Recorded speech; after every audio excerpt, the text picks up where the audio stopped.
시청자 여러분 안녕하십니까? 이슈를 더 쉽게 풀어드리는 건뉴스 시작합니다.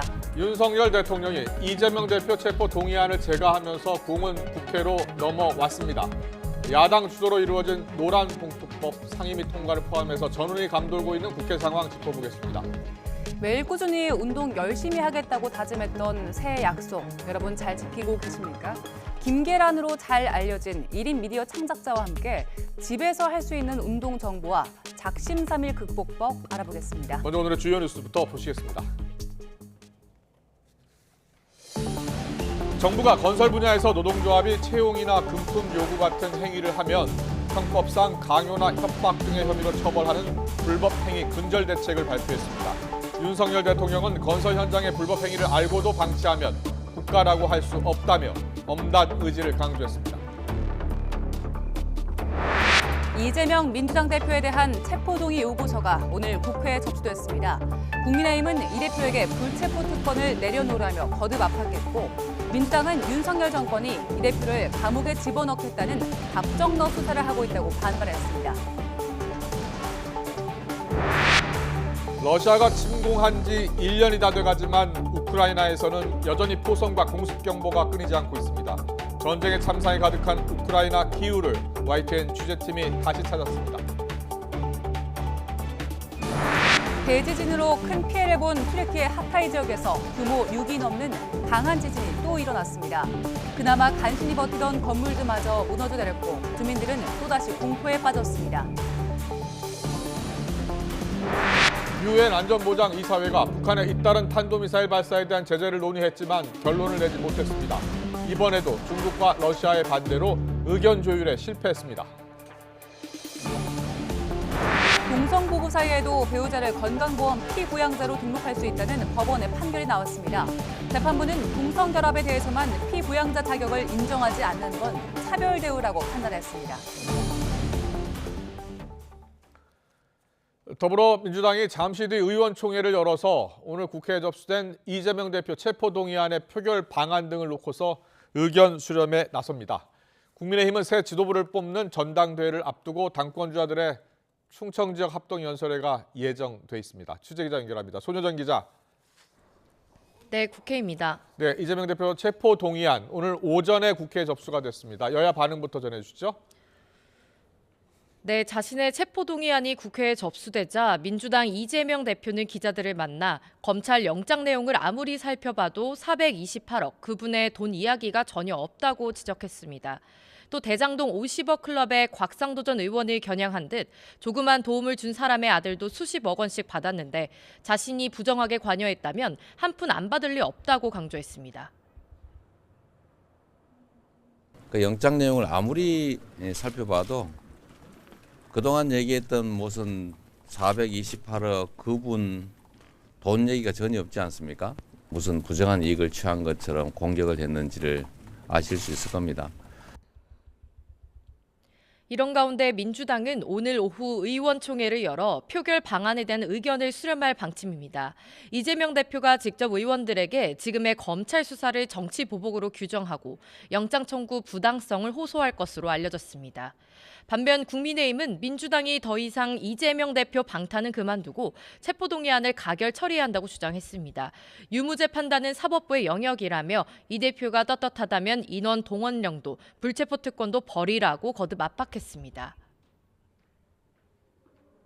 이재명 대표가 불법이 없다면 법원에서 걸러지지 않겠습니까? 그런 절차로 가야 민주당도 사는 것이지 영장 심사조차도 받지 말고 구속하면 안 된다고 하는 것을 국민들이 납득하지 못할 겁니다. 3월 임시회 소집을 두고도 공방이 계속되고 있습니다. 국민의힘은 1일부터 임시회를 소집하는 건 명백한 이재명 방탄으로 이 대표가 스스로 영장 심사를 받을 수 있도록 6일이나 13일에 열자고 제안한 반면 민주당은 국회법에 따라 1일부터 임시국회를 열어 민생 입법 처리와 함께 대장동 50억 클럽과 김건희 여사 특검 등 현안 해결에 나서겠다고 맞섰습니다. 국민의힘 상황도 알아보겠습니다. 당권 주자들이 오늘은 충청 지역을 찾아서 당심에 호소하죠.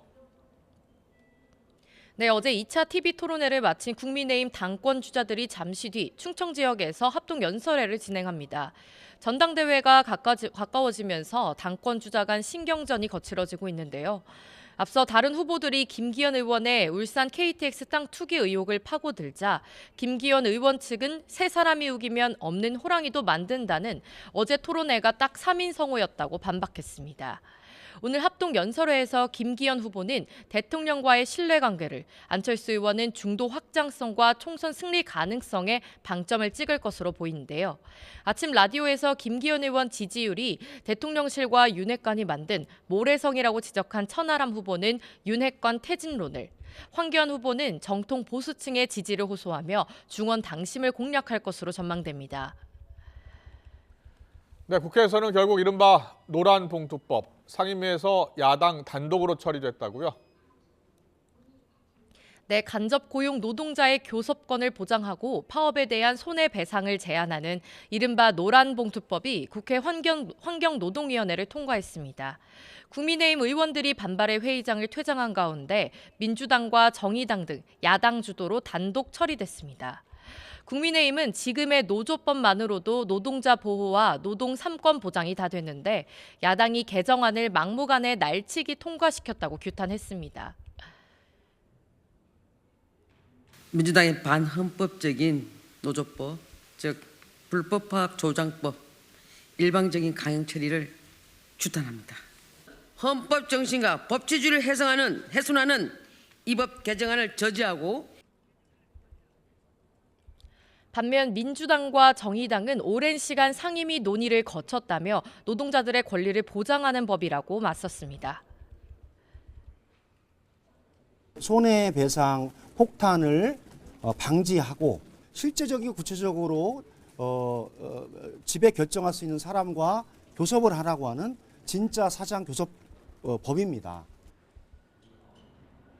법안은 이제 법사위로 넘어가게 됐는데 여당 소속인 김도 의원이 위원장인 만큼 민주당은 법사위에서 개정안이 60일 이상 계류할 경우 본회의에 직회부한다는 방침인 것으로 전해졌습니다. 이에 국민의힘은 대통령에게 거부권 행사를 요청하겠다는 뜻을 밝히기도 했습니다. 지금까지 국회에서 전해드렸습니다. 윤석열 대통령이 건설 현장에서 일어나는 불폭력과 불법을 알면서도 방치한다면 국가라고 할 수 없다며 엄정 조치를 예고했습니다. 건설 노조를 겨냥한 것인데 검경과 정부 부처가 협력해 불법 행위가 근절될 때까지 강력히 단속하라고 지시했습니다. 대통령실 취재기자 연결합니다. 박석영 기자. 네, 용산 대통령실입니다. 어제 윤 대통령이 노조회계 투명성에 대해서 언급하면서 노동개혁 박차를 가했었는데요. 오늘은 건설 노조 불법 행위에 대해서 언급했죠. 네, 윤 대통령은 국무회의를 열어 건설 현장 불법과 부당행위를 근절하기 위한 대책을 논의했습니다. 모두 발언에서 윤 대통령은 건설 현장에서 기득권 강성 노조가 금품 요구, 채용 강요, 공사 방해와 같은 불법 행위를 공공연하게 자행하고 있다고 말문을 열었는데요. 이로 인해 근로자들이 일자리를 잃고 공사는 부실해지고 초등학교 개교와 신규 아파트 입주가 지연되는 등 피해가 국민에게 전가되고 있다고 우려했습니다. 그러면서 폭력과 불법을 알고도 방치하면 국가라고 할 수 없다며 불법 행위를 집중 점검 단속하고 엄정 조치해야 한다고 밝혔습니다. 윤 대통령의 발언 들어보겠습니다. 폭력과 불법을 보고서도 이를 방치한다면 국가라고 할 수 없습니다. 불법 행위를 집중 점검 단속하고 불법 행위가 드러나는 경우에는 법에 따라 엄정하게 조치해야 합니다. 어제 총리 주례회동과 고용부 장관 보고에서도 밝혔듯 노조 회계 투명성 강화도 재강조했습니다. 윤 대통령은 지난 5년 동안 국민 혈세로 투입된 1,500억 원 이상 정부 지원금을 사용하면서도 노조가 회계장부를 제출하지 않고 조직적으로 반발하고 있다고 지적했습니다. 특히 우리나라에서는 노조 회비에 대해 상당 금액을 세액공제해서 사실상 노조 운영 자금에 대해 재정 지원을 하고 있다는 점에 주목하면서 1,500억 원 정부 지원과는 완전히 별도의 문제라고 강조했습니다. 그런 만큼 회계 투명성을 거부하는 노조에 대해 재정 지원을 계속하는 건 혈세를 부담하는 국민이 도저히 납득하기 어려울 거라고 말했습니다. 들어보겠습니다. 회계 투명성을 거부하는 노조에 대해 재정 지원을 계속하는 것은 혈세를 부담하는 국민들께서 도저히 납득하기 어려우실 것입니다. 동시에 윤 대통령은 무엇보다도 고용부를 포함한 관계부처가 노동개혁을 뒷받침할 만한 입법을 속도감 있게 추진해달라고 주문했습니다. 건설 현장 폭력 현황과 실태를 보고받은 뒤에는 조직적 불법 행위에 대해 검찰, 경찰, 국토부, 노동부가 협력해 강력하게 단속하라고 지시했습니다. 특히 단속이 일시적으로 끝나선 안 된다며 건설 현장 폭력이 완전히 근절될 때까지 엄정 단속해 법치를 확고히 세우라고 당부했습니다. 지금까지 용산 대통령실에서 YTN 박서경입니다. 대통령의 지시에 따라 범정부 차원의 대책도 나왔습니다. 건설 현장에 대한 국토부의 실태조사 결과 한 명이 월급 외에 원예비 명목으로 2억 원 넘게 받아간 사례도 있었습니다. 최기성 기자의 보도입니다. 국토교통부가 관계부처와 함께 마련한 건설 현장 불법 부당행위 근절 대책을 발표했습니다. 국토부는 실태조사 결과 438명이 원래비를 받아냈다고 밝혔습니다. 그중 88명은 한 명당 평균 9,500만 원을 받아갔고 한 명이 2억 2천만 원을 받은 사례도 있다고 공개했습니다. 경찰청은 불법 행위 관련 최근까지 모두 400건, 1,648명을 수사해서 63명을 송치했습니다. 이 가운데 20명은 구속했습니다. 고용노동부는 다음 달부터 건설 현장에서 채용 강요 등이 있었는지 집중 점검할 방침입니다. 지난달 건설노조를 형사고소한 한국토지주택공사 LH는 이번 달 안에 손해배상 청구 소송도 진행합니다. 대한건설협회와 한국주택협회 등 관련 협회는 보복이 두려워 신고에 소극적인 회원사를 대신해 고발해주기로 했습니다. 정부는 채용이나 원래비를 강요하면 협박죄 등으로 처벌하고 기계장비로 공사 현장을 점거하면 업무방해죄를 적용할 방침입니다. 국가기술자격법에 있는 성실 품위 유지 의무 규정을 적용해서 금품을 수수하는 등 손해를 끼친 경우 건설기계 조종사 면허를 정지하는 방안도 시행합니다. 신고 활성화를 위해 최초 신고자에게 포상금을 제공합니다. 건설 노동자를 보호하는 조치도 병행하겠다면서 불법 파도급이나 임금 체불을 해결하겠다고 했습니다. 추가로 입법이 필요한 부분은 담당 부처에서 상반기 안에 법안을 발의할 예정입니다. YTN 최기성입니다. 한국노동조합 총연맹이 최근 노정 갈등과 관련해서 건널 수 없는 강의 양 끝으로 내몰리는 형국이라고 밝혔습니다. 한국노총 김동명 위원장은 경제사회노동위원회를 방문한 자리에서 노동을 대화 상대로 인정하지 않는 현재의 정부의 태도에 변화가 없다면 노정관계 역시 변화의 단초를 찾을 수 없다면서 이같이 말했습니다. 이어 지금의 경사노위는 정부 정책의 용역 업체를 자임하고 있다면서 한국노총이 대화의 문을 먼저 닫지는 않겠지만 정부 정책의 일방적인 들러리를 서는 일도 없을 것이라고 밝혔습니다. 대지진으로 피해를 가장 많이 본 튀르키예 하타이 지역에서는 또 강한 지진이 일어났습니다. 이번 지진으로 튀르키예와 시리아에서 지금까지 8명이 숨지고 600여 명이 다쳤는데 간신히 버티던 건물들은 무너져 내렸고 주민들은 또다시 공포에 떨어야 했습니다. 류재복 기자의 보도입니다. 차량이 튕겨나갈 듯 땅이 요동치더니 새하얀 연기가 피어오릅니다. 간신히 버티던 건물이 무너져 내린 것입니다. 여기저기서 탄식과 절규가 이어지고 집을 나온 시민들은 조금이라도 안전한 곳을 찾아 뛰어다닙니다. İçeriye giriyoruz, içeride duramıyoruz. Bilmiyoruz, biz de bilmiyoruz. Ne yapacağımızı bilmiyoruz. Allah bize merhamet etsin Rabbim. Düzelecek bir şey yok. 규모 6.3의 지진은 또다시 튀르키예 동남부와 시리아 서북부 접경 지역에서 일어났습니다. 대지진으로 피해가 가장 큰 하타이주 안타키아 남서쪽 16km 지점입니다. 사상자와 함께 건물이 무너지고 고속도로 일부도 끊겼습니다. 튀르키예 재난관리국은 해수면이 오를 수 있다며 해안 지역에 주민 대피령을 내렸습니다. Higher than that. It was very shaky. We hardly stood up. It was very difficult, 시리아 역시 지진 충격을 피하지 못했습니다. 시리아 인권관측소는 반군 장악 지역을 포함해서 수백 명이 부상했다고 밝혔습니다. 지난 6일 대지진이 일어난 뒤 지금까지 6천여 차례 여진이 있었고 4만 7천 명 이상이 목숨을 잃었습니다. YTN 유재복입니다. 튀르키예 강진 현장에서 대한민국 해외 긴급구호대 일진을 이끈 원도현 외교부 개발협력국장은 현장이 생사 갈림길의 연속이었다고 묘사했습니다. 열흘간의 수색 구조 활동을 마치고 지난 18일 귀국한 원도현 구호대장은 YTN 방송에 출연해서 생존자와 사망자가 함께 있는 현장을 목격하면서 가슴이 아팠다면서 이같이 전했습니다. 또 여진의 공포가 가장 힘들었다며 구조대 활동 첫날에도 여진이 발생해 급히 대피했고 마지막 날까지 여진이 계속됐다고 설명했습니다. 118명 규모의 구호대 일진은 하타이주 안타키아에서 모두 8명의 생존자를 구해냈습니다. 미국이 지진으로 큰 피해를 본 튀르키예와 시리아를 위해 1억 달러, 약 1,300억 원을 추가 지원하기로 했습니다. 국무부는 토니 블링컨 국무부 장관의 튀르키예 방문에 맞춰 이 같은 추가 인도적 지원 방침을 발표했습니다. 이로써 미국은 앞서 발표한 8,500만 달러까지 총 1억 8,500만 달러를 튀르키예와 시리아에 지원하기로 했습니다.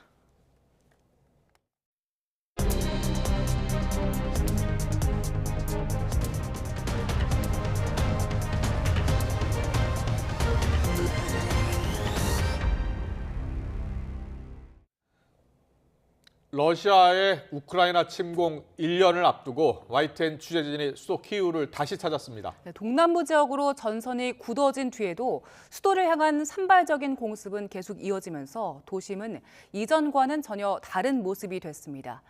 현재 나가 있는 취재기자 연결합니다. 송재인 기자. 네, 우크라이나의 수도 키이우에 나와 있습니다. YTN 취재팀이 수도 키이우를 찾은 게 지난해 6월 이후 처음입니다. 지금 도심 분위기는 어떻습니까? 네, 그때가 전쟁 발발 100여일 만이었는데 그 사이 도심엔 더 많은 창문이 새겨졌습니다.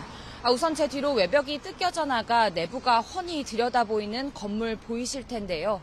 삼성전자가 입주해 있던 건물이었습니다. 지난해 10월 러시아의 대규모 공습 당시 러시아군이 맞은편 열 발전소를 공격하면서 함께 파손됐습니다. 이곳으로부터 4km 정도 떨어진 곳에 있는 도심 호텔 역시 새해 바로 전날, 그러니까 새해 전야 러시아의 미사일 공습으로 건물 한쪽 측면이 완전히 무너져 내린 상태입니다. 저희 YTN 취재진이 어제 하루 동안 시내를 미리 돌아봤는데 이외에도 곳곳에서 전시 상황을 느낄 수 있었습니다. 무장군인이 경계 근무를 서는 거리에는 상업 광고 대신 우크라이나 군인들의 노고에 감사를 표하는 정부 차원의 포스터가 전시돼 있습니다. 또 하루에 한두 번씩은 꼭 울린다는 공습 경보를 저희 YTN 취재진 역시 어제 이곳 거리 한복판에서 들었습니다. 의연하게 대응하는 시민들도 있었지만 아직도 두려움을 떨치지 못하는 경우도 있었는데요. 지하철역에서 만나본 시민의 말 들어보시죠. Увесь час, коли звучить повітряна тривога, вона лунає досить гучно, на телефоні стоїть оповіщення. І зразу очікування, прислуховування. Ви знаєте, саме ця станція метро, вона є одна з найглибших в Києві. І тому безпеку я відчувала саме тут, бо тут знаходиться. 네, 지금 전시 상황이기 때문에 수도 키이우에 진입하는 과정도 여전히 쉽지 않았을 것 같았는데 어땠습니까? 네, 우크라이나행 항공편은 여전히 끊긴 상태입니다. 8개월여 전과 마찬가지로 이번에도 저희 YTN 취재진은 폴란드에서 육로를 통해 키이우로 들어왔습니다. 폴란드 바르샤바부터 우크라이나 국경 또 서부 도시들을 거쳐서 591km를 차로 이동했습니다. 경계가 가장 삼엄했던 국경 검문소에는 우크라이나를 빠져나가는 차량이 줄을 잇고 있었는데요. 현지의 설명으로는 이 경우에 검문에만 7시간가량이 소요되는 경우도 있다고 했습니다. 이후 취재진 차량이 지나온 우크라이나 서부 도시들은 비록 전선이 형성된 곳은 아니지만 긴장감이 맴돌고 있는 건 마찬가지였습니다. 작은 시골 마을처럼 보여도 입구마다 무장한 군인과 참호가 자리를 지키고 있었습니다. 네, 지금은 전선과 상관없이 우크라이나 전역이 사실상 전쟁 중인 건데요. 시민들 만나보니까 어떻습니까? 네, 우선 저희 YTN 취재진이 만난 시민들이 가장 많이 했던 말은 전쟁이 이미 일상 또 습관이 됐다는 거였습니다. 전시 상황이 1년째 이어지면서 전쟁 속 삶이 익숙해졌다는 뜻일 텐데요. 관련해 시민의 말 먼저 들어보시죠. До цього в будь-якому разі звикаєш з часом. Це перші місяці це було одне почуття, зараз взагалі інше. Тривога і тривога. Зараз такий час. Дуже спокійно до цього ставишся. Коли стріляють, коли чути вибухи і все інше, то хоча також звик до цього. 네, 한편에서는 익숙함을 넘어서 두려움 속에서도 개개인의 삶을 이어가겠다는 강한 의지도 읽혔습니다. 실제로 키이우 시민 대부분은 보시다시피 아침마다 출근을 해서 저마다 생계를 이어가고 있습니다. 백화점을 비롯해서 가게 문도 대부분 열려 있고 일과 중에는 공습 경보에도 업무를 이어가는 경우도 있다고 시민들은 설명했습니다. 특히 최근 2주 동안은 전기 공급도 끊기지 않으면서 더욱 안정된 일상에 대한 기대감이 묻어나고 있습니다. 한 시민은 이처럼 시민들이 전쟁에 휘둘리지 않고 저마다의 일상을 지켜내고 있는 건 우크라이나인들 사이 승리를 향한 믿음 또 연대가 만든 결과라고 평가하기도 했습니다. 네, 이번 주 금요일이면 전쟁이 1년째가 되는데 바이든 미국 대통령과 푸틴 러시아 대통령이 모두 관련해서 연설을 한다고요? 네, 우선 바이든 미국 대통령이 어제 이곳 키이우를 깜짝 방문했었죠. 젤렌스키 우크라이나 대통령을 만나 5억 달러 규모의 군사 원조 계획을 밝혔는데요. 이에 러시아는 관영 매체들을 통해 서방이 대리전을 벌이고 있다는 방증이라며 즉각 강하게 반발한 상태입니다. 다시 폴란드로 옮겨간 바이든 대통령은 우리 시간 오늘 저녁 두다 대통령과의 정상회담을 한 뒤 폴란드 국민을 대상으로 연설할 계획입니다. 이에 앞서 푸틴 대통령이 전쟁 관련 국정연설에 나설 예정이어서 두 정상의 맞불 메시지에 관심이 쏠리고 있습니다. 지금까지 우크라이나 키이우에서 YTN 송재인입니다. 중국 언론은 조 바이든 미 대통령의 우크라이나 수도 키이우 방문을 비판했습니다. 중국 글로벌 타임즈는 관측통들이 바이든 대통령의 키이우 방문을 비이성적이고 이기적인 행동으로 보고 있다면서 러시아의 반격을 유발할 수 있다고 보도했습니다. 리하이둥 중국 외교학원 교수는 인터뷰에서 바이든 대통령의 키이우 방문은 우크라이나 지원을 계속할 수 있도록 미 여론을 설득하려는 것이라고 분석했습니다. 일본 정부는 기시다 후미오 총리의 우크라이나 방문을 검토하고 있다고 밝혔습니다.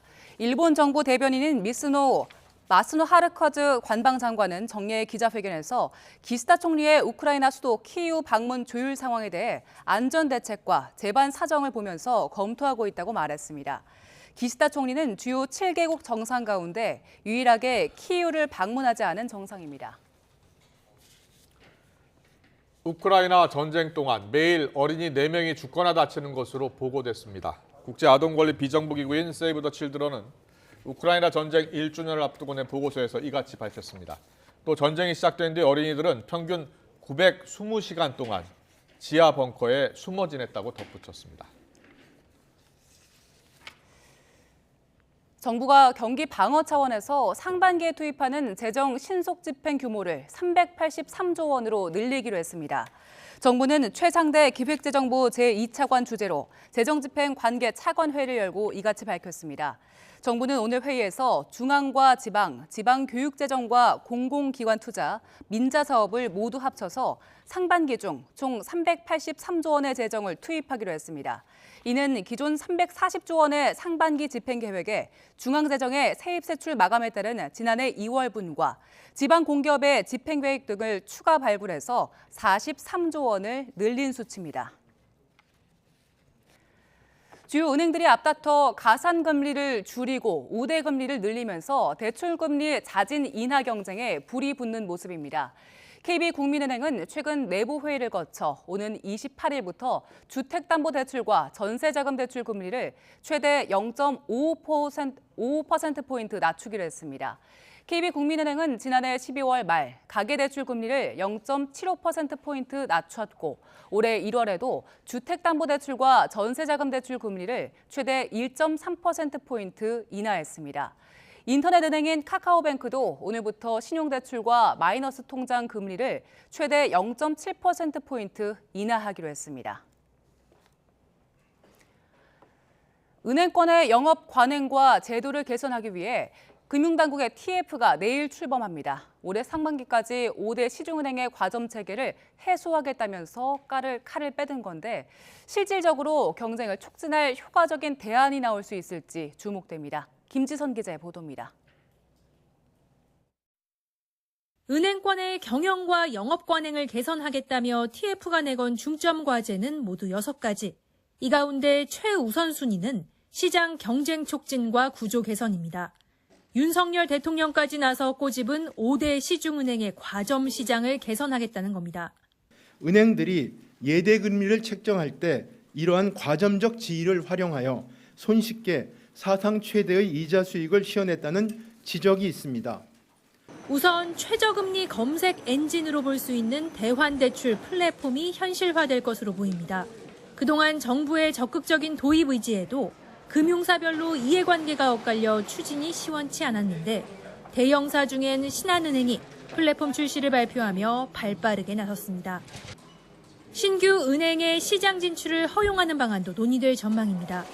현재 은행업은 까다로운 조건을 모두 충족해야 하는 단일 인가체제인데 이를 중소기업, 소매금융 등으로 세분화해 진입장벽을 낮춰주는 세부 인가 방식이 거론됩니다. 카카오뱅크, K뱅크, 토스뱅크에 이어 제4의 인터넷은행을 도입하는 안과 혁신 기술을 갖춘 핀테크 기업의 금융산업 진출을 확대하는 방안도 테이블에 올랐습니다. 디지털 전환 및 빅블러 현상에 대응하여 금융 부분에 역동적인 혁신을 지원하겠습니다. 데이터 전문기관을 추가 지정하여 금융 데이터 산업의 기반을 확충하고 다만 은행 수가 늘어나도 기존 은행의 관행 개선이나 소비자 권익 향상으로 이어지지 못했다는 지적도 많아 실질적인 효과를 뒷받침할 대안이 나올지가 관건이 될 전망입니다.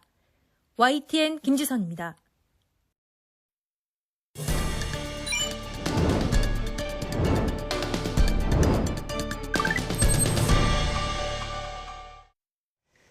여러분은 지금의 삶에 얼마나 만족하시나요?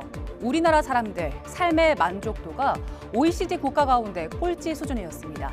10점 만점에 5.9점에 그쳤는데요. OECD 38개 나라 가운데 36위였는데 우리나라보다 점수가 낮은 나라는 콜롬비아와 튀르키예 등 2곳뿐이었습니다. 자, 그럼 어떤 것들이 영향을 미쳤을까요? 한국 사람들 일하는 시간이 길다 보니 일과 삶의 균형, 이른바 워라밸이 좋지 않지요. 국내 임금 근로자의 지난 2021년 기준 한 달 근로시간이 164시간이 조금 넘었습니다.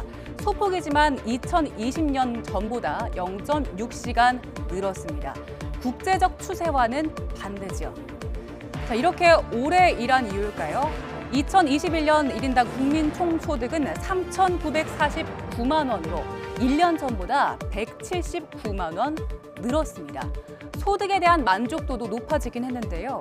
소득은 이렇게 올랐지만 가계비 부담은 커졌습니다.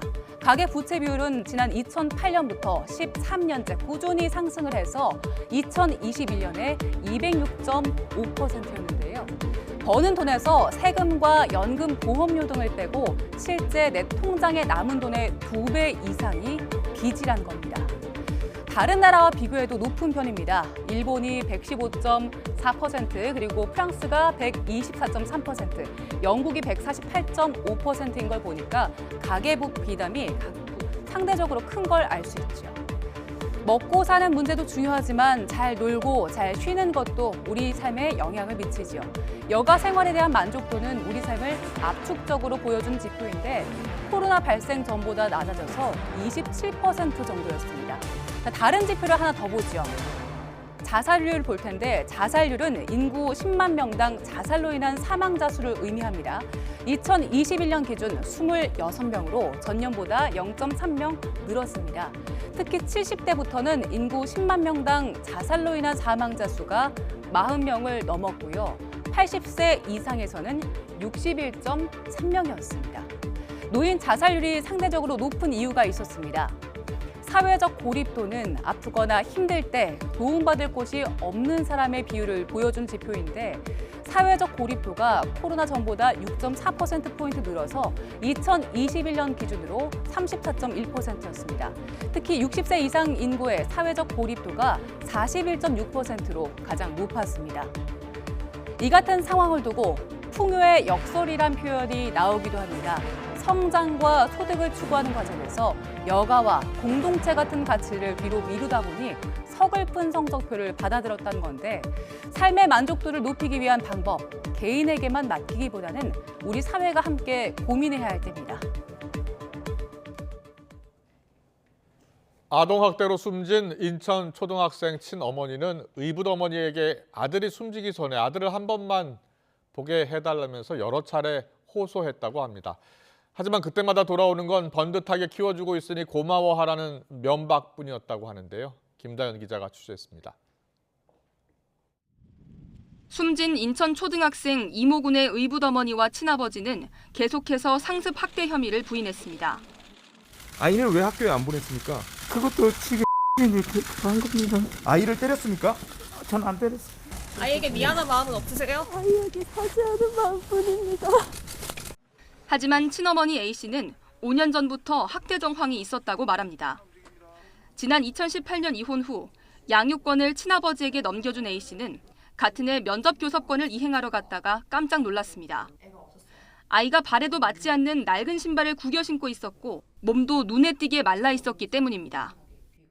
옷도 엄청 후질근하게 입히고 신발도 뭐 말도 안 되는 신발을 신겨가지고 보내서 얘가 신발을 꽂아 신고 있고 그래서 언젠가는 아이가 다니는 초등학교에 찾아갔는데 2학기가 끝나가도록 아이가 한 번도 등교하지 않았다는 말도 들었습니다.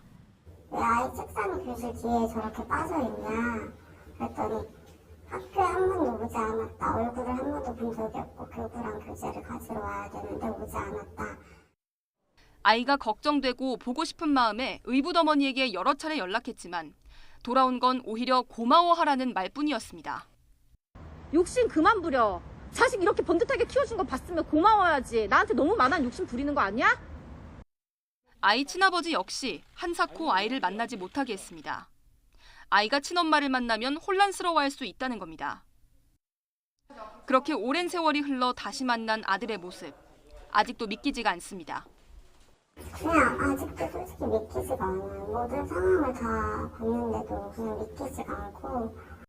아이가 말을 듣지 않아 밀쳤을 뿐인데 일어나지 않았다며 의도적인 살해 혐의를 부인하는 의붓어머니. 친어머니는 말도 안 되는 변명이라며 엄벌을 촉구합니다. 받을 수 있는 정도의 벌을 최대한 받았으면 좋겠어요. 정말 인간으로서의. 아이에 대한 학대가 얼마나 오랫동안 이루어졌는지 그리고 학대로 인한 사망이 맞는지는 이제 검찰이 가려내야 할 문제입니다. YTN 김다현입니다.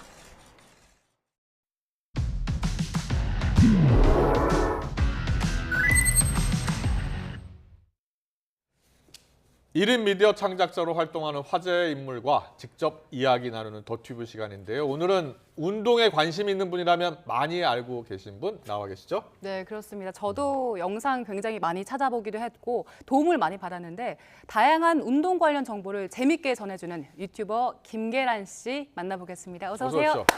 와우 친구들 빡빡이 아저씨야. 네, 여러분 반갑습니다. 이제 유튜브에서 이제 또 피트니스 채널을 운영하고 있는 김계란이라고 합니다. 반갑습니다, 여러분들. 네, 반갑습니다. 반갑습니다. 놀라신 분들 많은데 유튜브 보실 때마다 저렇게 소개를 합니다. 빡빡이 아저씨라고요. 좋은 일로 뉴스에 나와서 너무 좋습니다. 예. 뉴스 뉴스는- 처음이시라고요? 예, 사건 사고 안 쳤거든요, 사실. 되게 행복합니다. 앞으로도 계속 네, 전혀 유익한 전혀. 정보 제공해 주시고 사건 네. 사고 치지 마시고요. 예, 알겠습니다.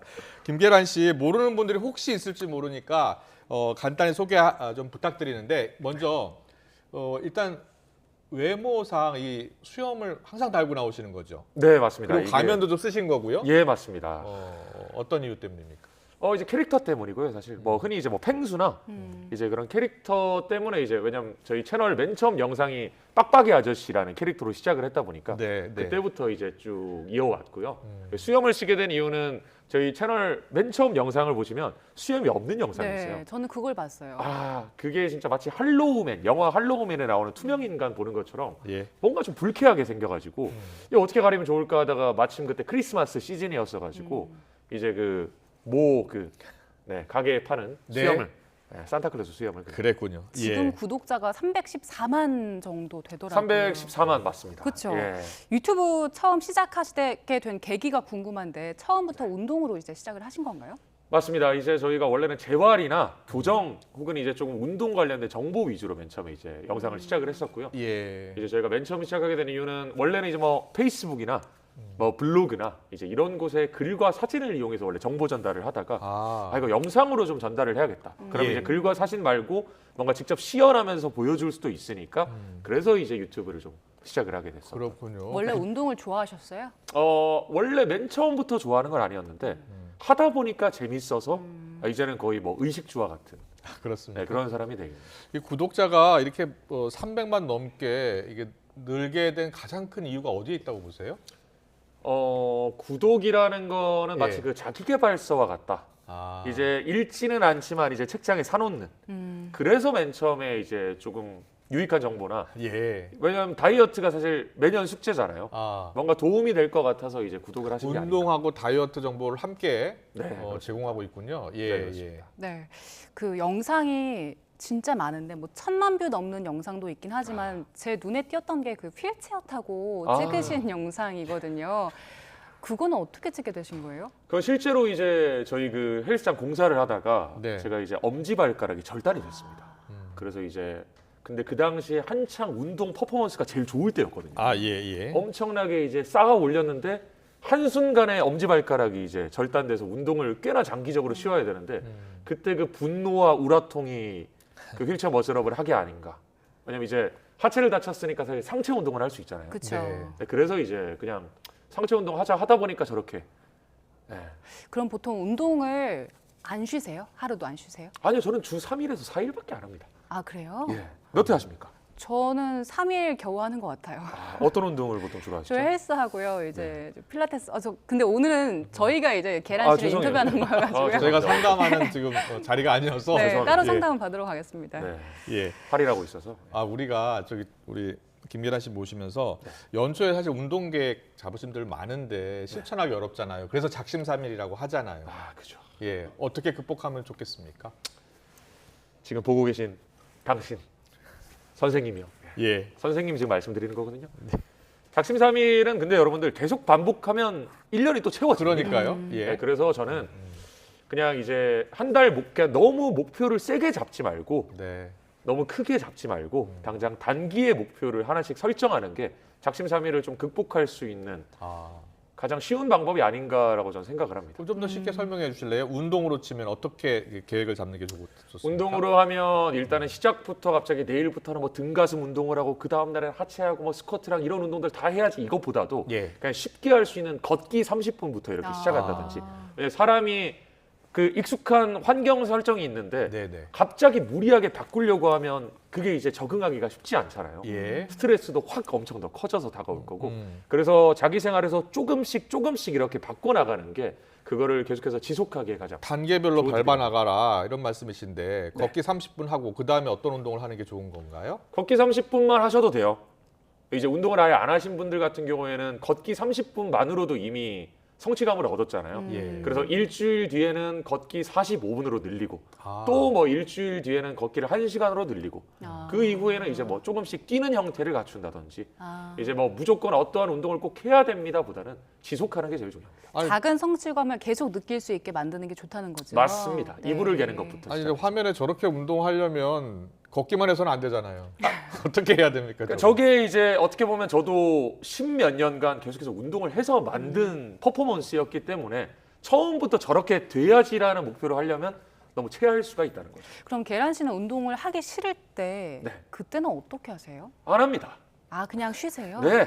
계속 하기 싫은 분들 어떻게 계속 해요? 하기 싫은 사람들은 이제 문제가 좀 있어요. 근데 이제 왜 운동이 하기 싫어졌는지를 먼저 점검을 하는 게 제일 중요할 것 같아요. 네. 뭐 예를 들어서 오늘 너무 과로가 심했다. 일이 너무 심했다. 네. 이러면 이제 천천히 조금씩 자기 지금 건강 상태나 체력 상태에 맞춰서 조금씩 이어나가는 게 제일 중요하다고 생각을 하고요. 네. 그래서 저는 하기 싫을 때마다 너무 컨디션이 안 좋은 날은 아까 말씀드린 것처럼 완전히 쉬고 네. 근데 컨디션이 그래도 괜찮은데 그냥 단지 귀찮음 때문이다 하면 무조건 헬스장으로 옮기는 것 같습니다. 알겠습니다. 그러면은 저희 이제 나가서 직접 운동을 한번 배워보면 좋을 것 같은데. 오, 네. 너무 좋죠. 예, 네. 일단은 뭐 집에서 쉽게 할 수 있는 운동을 우리 김계란 씨한테 좀 배워보겠습니다. 자, 잠깐 앞으로 나가시죠. 뒤로 그러면 예. 집에서 간단하게 할 수 있는 거예요. 예. 이쪽으로 좀 주시고요. 사실 뭐 간단하게는 뭐 팔 돌리기 이런 거, 팔 돌리기도 충분히 운동이 될 수가 이거요? 있고요. 근데 이제 흔히 팔 많이 돌리기요? 하시는 팔 돌리기 그냥 네. 어깨 이렇게 쭉쭉쭉. 예. 긴장하지 마시고요. 네. 그렇게 힘들지 팔 않습니다. 돌리기. 그리고 이제 이번에는 스쿼트 동작 아시죠? 네. 예. 흔히 이제 가장 많이 하시는 스쿼트 동작. 이제 저희가 손바닥 이렇게 한번 만들어 볼까요? 손바닥을 다리 옆쪽을 이렇게 잘 이렇게 쓰다듬어 보면 네. 툭 튀어나와 있는 뼈가 하나 있어요. 예. 여기 이제 대전자라는 곳인데 이 대전자가 양 옆으로 쭉 뻗어져 나간다라고 상상하면서 예. 그대로 이렇게 쭉 앉아주시는 거예요. 이렇게. 자, 대전자가 쭉 옆으로 빠진다라는 느낌으로 그대로 쭉 양발은 벌리나요? 네. 쭉 그렇죠, 좋아요. 이렇게 채서 가슴 살짝 펴고 쭉 좀 더 올려주고 하나, 그렇죠. 오케이. 앵커 힘도. 자, 스쿼트. 아, 어려운데요.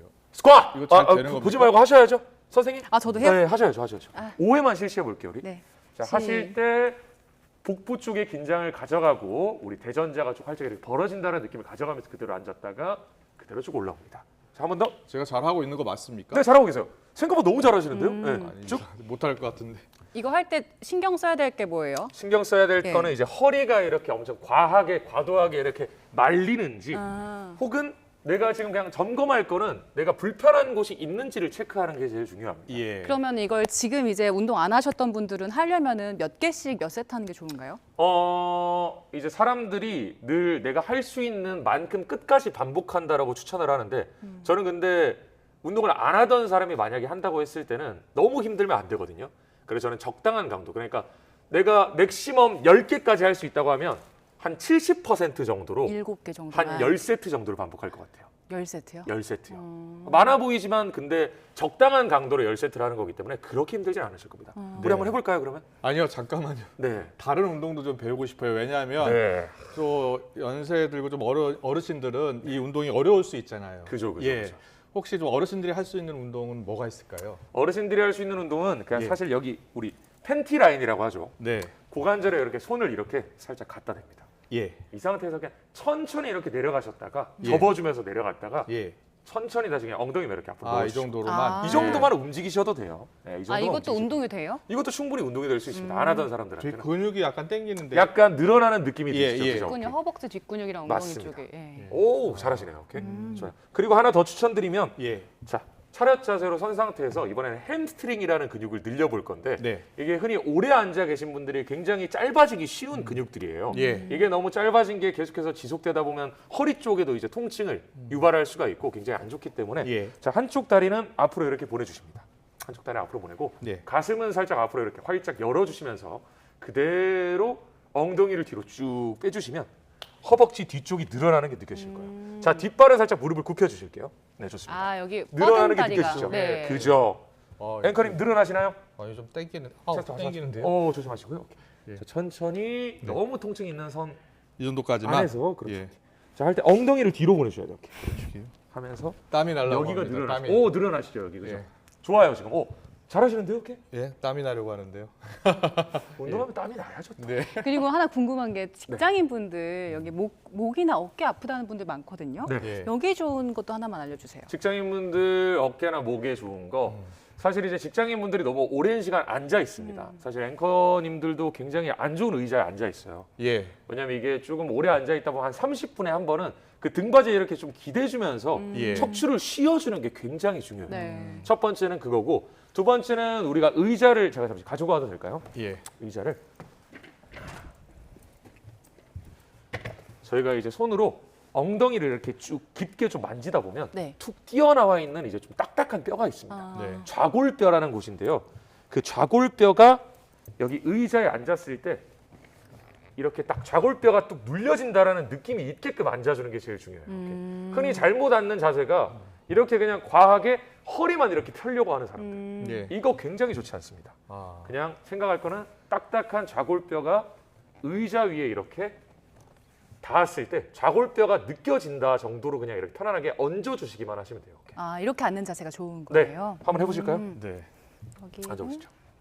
좌골뼈가 좌골뼈가 의자에 앉는다. 그렇죠. 그리고 허리를 과도하게 꺾기보다는 이렇게 꺾지 말고. 네, 꺾지 말고 그냥 여기가 늘어난다. 정수리를 이렇게. 누가 잡아당긴다. 살짝 대각 앞쪽으로 잡아당긴다라고 상상해 네. 주세요. 알겠습니다. 알겠습니다. 저희가 뉴스 시간이 많지가 않아서 몇 개 더 여쭤볼 게 있어서 자리로 가시죠. 너무 아쉽네요. 저희들.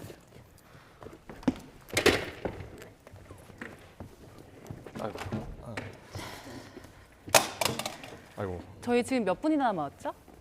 2분. 아쉽네요. 네. 아쉽지만 한 30분 하고 싶은데 운동. 예. 아니 뭐 더 궁금하신 분들은 유튜버 피지컬 갤러리로 유튜브에 내용이 있으니까 맞습니다. 보면 될 것 같고요. 자, 질문 몇 가지만 더 드릴게요. 네. 만약에요, 이 운동을 하기 전에 다치신 분들이 있을 거 아닙니까? 다친 분들은 운동을 하면 오히려 더 악화될 수 있잖아요. 네. 예, 어떻게 하는 게 좋습니까? 안 하는 게 가장 좋습니까? 사실 통증이 있는 범위는 무조건 피해 주시는 게 제일 좋아요. 예. 왜냐하면 이제 흔히 운동을 하시다가 부상이 있으신 분들은 네. 하루라도 쉬면 뭔가 근육이 빠질 것 같고 네. 여태까지 한 게 뭔가 도루묵이 될 거라고 생각을 하시는데 예. 절대 그런 강박관념을 가지시면 안 됩니다. 예. 충분히 쉬시고 완전히 회복이 된 상태에서 하시는 게 좋고 예. 예를 들어서 그리고 발목이 다치신 분들 같은 경우에는 다른 인접 관절들을 움직여주면 좀 더 회복이 빨라집니다. 발목이 다쳤을 때 그냥 무릎만 이렇게 살짝 움직여주거나 네. 아니면 이렇게 구관절을 좀 움직여주거나 이래도 약간 혈액순환이 되면서 조금 더 회복에 도움을 줄 수가 있거든요. 그래서 그렇게 최대한 통증이 없는 범위 안에서 딱 자신한테 맞는 재활 운동을 진행하는 게 제일 좋습니다. 네, 알겠습니다. 그동안에는 운동 그리고 식단 관련 영상들 많이 만드셨는데 네. 최근에 올라온 거 보니까 좀 예능 콘텐츠 같은 게 올라오더라고요. 맞습니다. 새로운 도전 같은 거 하시는 거예요? 사실 제가 그냥 이제 재밌는 거, 그러니까 머릿속에 재밌는 게 떠오르면 최대한 빠르게 그냥 추진하는 스타일이다 보니까 그렇게 하다 보니까 이제 뭐 예능 영상이나 혹은 이제 하고 싶은 영상들을 그냥 유튜브라는 게 자유롭게 창작하는 공간이잖아요. 그냥 예. UCC 플랫폼이었고 그래서 그냥 편안하게 하고 싶은 거 마음대로 앞으로 찍고 있습니다. 어떤 정보들을 계란씨 구독자들한테 주고 싶으세요? 정보라고 하면 늘 이제 저희가 다뤘었던 뭐 건강 상식이나 그다음에 이제 뭐 운동이나 잘못 알려져 있던 운동 상식들에 대해서 좀 더 업데이트해주거나 혹은 이제 누구나 쉽게 따라할 수 있는 그런 재활 운동이나 뭔가 조금 근력 운동이나 이런 것들을 좀 가르쳐주고 싶습니다. 네, 앞으로도 더 알차고 유익한 정보 부탁드리겠습니다. 네. 지금까지 유튜버 김계란 씨와 함께했습니다. 잘 들었습니다. 감사합니다, 여러분들. 예. 여러분들. 찬바람이 불면서 여전히 쌀쌀합니다. 현재 서울 기온은 영상 2.7도로 예년 기온을 3도가량 밑돌고 있는데요. 그래도 이번 반짝 추위는 내일 아침까지만 견디시면 되겠습니다. 내일은 서울 아침 기온이 영하 4도로 춥겠지만 낮부터는 예년 기온을 회복하면서 추위가 점차 누그러질 전망입니다. 내일은 전국이 대체로 맑겠고 대기질도 양호하겠습니다. 다만 맑은 날씨 속에 서울과 경기, 강원 영동에는 건조주의보가 이어지겠는데요. 당분간 내륙에 별다른 눈비 소식도 없는 만큼 화재 예방에 신경 써주시기 바랍니다. 내일 아침까지는 예년 기온을 1에서 3도가량 밑돌며 춥겠습니다. 서울 영하 4도, 대전 영하 5도, 광주 영하 2도가 예상됩니다. 하지만 낮부터는 예년 기온을 회복하며 추위가 풀리고 온화하겠습니다. 서울 6도, 대전 9도, 대구 10도로 오늘보다 1에서 5도가량 높겠습니다. 주 후반부터는 예년보다 온화한 날씨가 이어지겠고요. 다가오는 금요일에는 내륙은 맑겠지만 제주도와 동해안에 비나 눈이 내릴 전망입니다. 오늘 동해안과 제주도를 중심으로는 너울성 파도가 높게 일겠습니다. 파도가 방파제나 해안도로를 넘을 가능성이 있으니까요. 해안가 안전사고에도 각별히 유의하시기 바랍니다. 지금까지 YTN 원희다입니다. 네, 윤석열 대통령이 오늘 이재명 대표 체포 동의안을 제거하면서 공은 이제 국회로 넘어왔습니다. 야당 주도로 이뤄진 노란봉투법 상위 통과를 포함해서 전운이 감도는 국회 상황까지 잠시 뒤에 함께 짚어보겠습니다.